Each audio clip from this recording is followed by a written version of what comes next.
So exciting episode wherein we're going to talk about Richarlison, we're going to talk about Anthony because we want to, and then there is Armando Broya. But before that, also let me tell you, I have some small amount of news for Chelsea as well. So if you're a Chelsea fan, if you're watching this, what happens to your club? If you're not a Chelsea fan, if you're some other club follower, and you still want to know what exactly happens to Chelsea, we're going to talk about that. But that will be in brief because, of course, it's the Arsenal news. But what impact does it make for Arsenal in the upcoming fixtures this season and the upcoming seasons? We're going to talk about that. And, of course, we're going to talk about Aaron Ramsdale, Felipe Coutinho, and, of course, Phil Coutinho. Sorry. And more importantly, we're going to talk about Nasser Mazraoui and, of course, Daniel Ballard as well. So, of course, let's just jump into it as I always say. So, Emi Martinez on Ramsdale says that the fact I know what he's been through, he played in League 1 and League 2, Championship. He's been relegated in the Premier League. So, he's been through a lot. And now he's actually winning every game, fighting for Champions League. He deserves it. So it's really cool. It's really cool. Some Arsenal fans actually commented on these kind of posts on Twitter that it would have been you had you stayed and fought for your spot. But hey, to each his own. I think if M. Martinez would not have left, we would not have got Ramsdale. So we would not know what it feels like to have someone of a player like Ramsdale as well. So everything happens for a reason. I would not go all out since this was not an attack on Arsenal from Emi Martinez. I think there's no point going on it as well. So not even thinking in that direction. All the best to Martinez, and we move on with this. Also, according to Simon Collins, Crystal Palace, as usual, are hopeful for signing Eddie Nketiah on a free transfer in the summer. They were looking for a striker, and they've been hell-bent to get Eddie Nketiah, and I think the summer transfer window will be their chance to get him. It's really exciting for Eddie Nketiah. I hope he gets a club, and I hope he just moves on with it and reaches the highest level. That's all I have for all the Haaland players who actually go on out of Arsenal. Moving on, so William Saliba has been critical about his performances since February. He believes that it's not up to the mark. He says, since February, I've been very average. There's no need to hide. I know that I need to work. I'm a young player, but it's no excuse. I'm going to give everything to get back to my good level. And that is that. Also, according to Leighton Sport, we could say that Lille forward Jonathan David is one of Arsenal's priorities in the summer, since we know that. But more importantly, let's talk about Yeremy Pino, already linked with Arsenal in the previous windows. According to El Desmarque, Arsenal are one of the clubs to have inquired about Villarreal star Yeremy Pino. He has 80 million euros release clause in his contract. So Yeremy Pino is on Arsenal's radar. Very interesting player, recently scored a 4-goal in a single game, but more importantly, has tricks.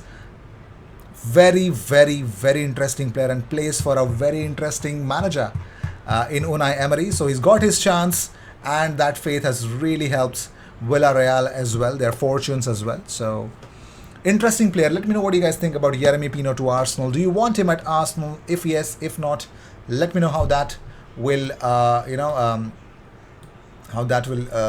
materialize. But more importantly, Gabriel Martinelli, on watching back his goal at the Stamford Bridge, he says, I have no idea how much. I think 1 million times I've watched, that many times he has watched the video. He says, when I'm running in on goal, this is the easiest part. You do everything to get that chance. So when you are in front of the keeper, you just need to be calm. Most importantly, Arsenal are the least nutmegged team in the Premier League this season. That means Arsenal have been nutmegged the least amount of times by a Premier League side this season, suffering to only 3 nutmegs, with the next least being Manchester United, who have suffered 17 nutmegs. My God, that is so weird. Very weird of a stat. But apparently, yes, we don't let our megs to be nutted. I'm sorry, that just came out that way. Moving on, Alex Lacazette on his Instagram stories. There was a tackle from Thomas Partey in training, so he puts player of the month, killer of the day. So yes, killer of the day. Thomas Partey has, oh my God, look at the swelling, man. Oof, that's painful, isn't it? Well, I hope Lacazette is fine and is ready for the game against Leicester City, and I hope Leicester are ready for Arsenal. I hope they are. But more importantly, within 2 minutes, sorry, within 2 minutes, let's find out what exactly is happening at Chelsea. So Fabrizio Romano tweeted out that Chelsea owner Roman Abramovich has been officially sanctioned. What all UK assets frozen, sale of the club on hold, no merchandise or ticket sale allowed. Statement also reports that new contracts, player transfers or merchandise sales for Chelsea have been prohibited. So until further notice, it is pretty much clear Chelsea cannot sell a player, Chelsea cannot buy a player, Chelsea cannot give new contracts to their players who are out of contract. Of course, Anthony Rudiger, Christensen, and so on. Their whole UK assets have been frozen of Roman Abramovich, so they cannot sell new tickets. Now, what happens is that in the remaining matches, whoever is a season ticket holder, they can actually visit the stadiums for the game. That is, these are the blows that Chelsea have. So what happens? Roman Abramovich was waiting to sell off Chelsea. Can he sell off Chelsea now? Well, apparently, yes, they can. So apparently, Ed Thompson, there's this account on Twitter. They said that since the Chelsea FC holding company has been frozen now, and he says that I don't believe he can write it off at this time, even if he wants to. So no one will buy the club with a hanging over it. So 1.5 billion pounds of debt towards Roman Abramovich. So Abramovich, if he sells, he might take up that much price. He might take that much amount of money, and anyone can own Chelsea. But apparently, since now that amount cannot be recuperated towards, or that cannot be the amount that cannot be it cannot go to Roman Abramovich. Now there's only one way to sell Chelsea. Roman Abramovich lets the UK government take over of Chelsea, and then they sell, and whatever money they make, everything goes to charity. That exactly is one bigger opportunity, because that has been backed by Matt Law himself. He says that Chelsea can still be sold, and Telegraph Sport knows of bidders who still want to push ahead. Now, how does that take place? Now, several well-placed insiders now backing up this. Abramovich will need to take his potential buyer to ministers and ask for a new sanction license. Money would then be frozen or go into charitable fund, quite possibly for Ukraine. That's according to Tom Morgan. So yes, that is the official statement from UK government as well, that for the sale of the club, they said that while the current license does not permit the sale of the club at this time, the UK government is open to a sale of the club and would consider an application for a new license to allow for a sale. Proceeds from any sale could not go to the sanctioned individual while he is subject to sanctions. So it's pretty much clear Abramovich is getting nothing from Chelsea's sale as of now. So what does how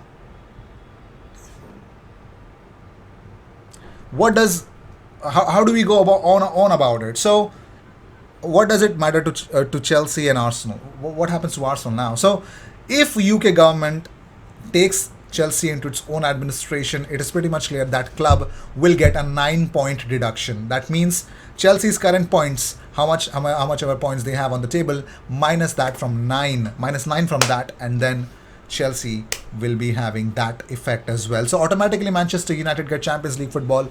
Apparently up until now, Chelsea players have been told that, concentrate on football. How can they concentrate on football when they don't have any proper future? Let's see how things will turn out to be. But that is what is impact for Arsenal and other clubs who are fighting for the top four. Moving on, so Millwall boss Gary Rowett has been full of praise for Danny Ballard. He says, someone like Brian Ballard, I've said it before, we'd love to keep him at the club, whether that's on loan or whether that's permanently. But he's Arsenal's player, and I'm sure they've got a plan for him long term. That's maybe not the exact one we would hope for. But more importantly, Juventus have joined the race for Renato Sanchez, according to rijoiace. Let's see Arsenal, Liverpool and Juventus. Who wins the race? That is yet to be seen. Moving on, so Philippe Coutinho, there's a twist in the tale. Steve Gerrard would love to keep Philippe Coutinho. The buy clause option is 40 million euros. Board wants to wait until May and then make a final decision because they're still happy with Coutinho. But will that continue in the upcoming crucial fixtures? Barcelona want to sell. They're waiting for Villa to decide. This is according to Fabrizio Romano. Why am I telling you this? Of course, since he's linked to Arsenal, and if he's permanently sold to Villa, at least as an Arsenal fan, we will stop hearing this, his links to Arsenal. Moving on, Alex Lacazette offered a new deal. Ian Wright says yes. He says it will be interesting to see how they do that. His position is vitally important to everything we do. Just look at the 2 assists he got. Unless we get that person, you think to yourself, maybe we could give Laka another year or two. I think Laka has got to stay around, man. You can see with his little back flick, for that Saka's goal. His little assist, man is feeling the vibe. He said this about Aubameyang as well. anyways, we cannot blame him. We cannot blame everyone that. Moving on, so according to transfer specialist, Barcelona have made an opening contract to Morocco international and his entourage Nosser Mazraoui, linked with Arsenal, Everton and Aston Villa. Everyone wants Mazraoui since he's becoming a free agent in the upcoming summer transfer window. So let's see how things will turn out to be. But more importantly, according to Planet Football, Arsenal technical director Edu Gaspar is a big fan of Richarlison. So let's see if Arsenal are going to get Richarlison or not. Richarlison is currently a part of a struggling Everton side who can actually get relegated as well. And Toffees would fork out an initial 35 million for the Brazilian in 2018. And let's see how much they will charge for Richarlison. Would you want Richarlison at Arsenal? Let me know in the comments as well. Let's talk about Antony. The whole buzz about Antony has has cooled down. But would you take Antony at Arsenal now? Because the whole hype of being overrated is actually taking its toll on the player. Let's see. If you want Antony at Arsenal, let me know what you guys think about Richarlison at Arsenal. And what do you think about Chelsea from here on? I will see you in the next one. Until then, cheers.